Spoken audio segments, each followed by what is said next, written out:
नमस्कार दोस्तों, मैंने आपसे अपनी पहले परिचर्चा में अस्त के ग्रहों के बारे में बात की थी। आज हम चंद्रमा यानी अस्त के ग्रहों में पहली श्रेणी में हम चंद्रमा को रखेंगे। चंद्रमा यदि किसी जातक का अस्त होता है तो उसे क्या प्रभाव मिलता है।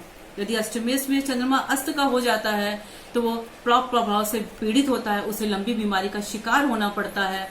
और यदि यही चंद्रमा 12वें भाव में चला जाता तो ऐसा व्यक्ति नशे का शिकार हो जाता है, मानसिक तनाव रहता है, अवसाद रहता है। ऐसे व्यक्ति को जो माता होती हैं वो अस्वस्थ रहती हैं, उनका जीवन भी ऐसी अधर पर रहता है कि कभी वो ठीक रहती है, कभी वो नहीं ठीक रहती है और बड़ी बड़ी घटनाएं भी उनके जीवन में घटती रहती हैं।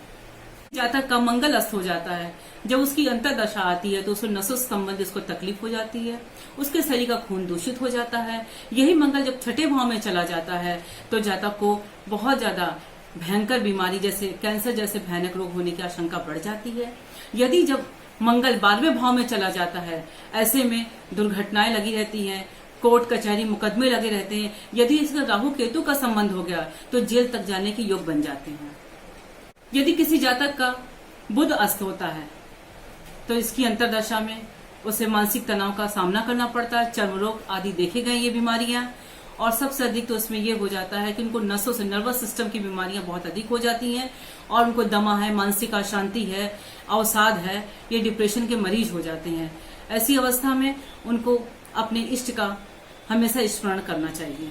यही जब बृहस्पति अस्त हो जाता है किसी जातक का तो कुंडली में जब अस्त हो जाता है, ऐसी उसकी दशा में अंतर्दशा में उसको देखा गया है उसका मन अध्ययन में नहीं लगता है, वो संतान सुख से भी वंचित हो जाता है।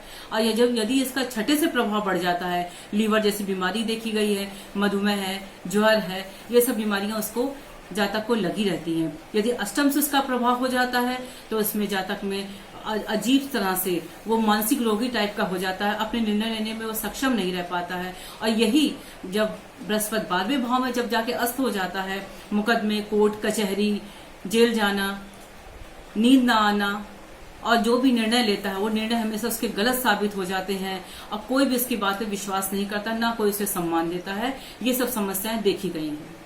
यदि किसी जातक का शुक्र अस्त हो जाता है, जब उसकी अंतर्दशा आती है तो उसके पति पत्नी में अनबन बनी रहती है, उसे किडनी की बीमारी होती देखी गई है, संतानहीनता का रोग देखा गया है। ऐसी अवस्था में यदि उसका छठे से प्रभाव हो जाता है, छठे भाव से, तो उसमें पाप प्रभाव से उसको किडनी की बीमारी अधिक हो सकती है ऐसे में। और यदि अष्टम से उसका ये प्रभाव बन जाता है तो दाम्पत्य जीवन में कटुता आ जाती है। और यदि 12वें भाव से इसका संबंध हो जाता है तो वो व्यक्ति नशे का शिकार होने लगता है।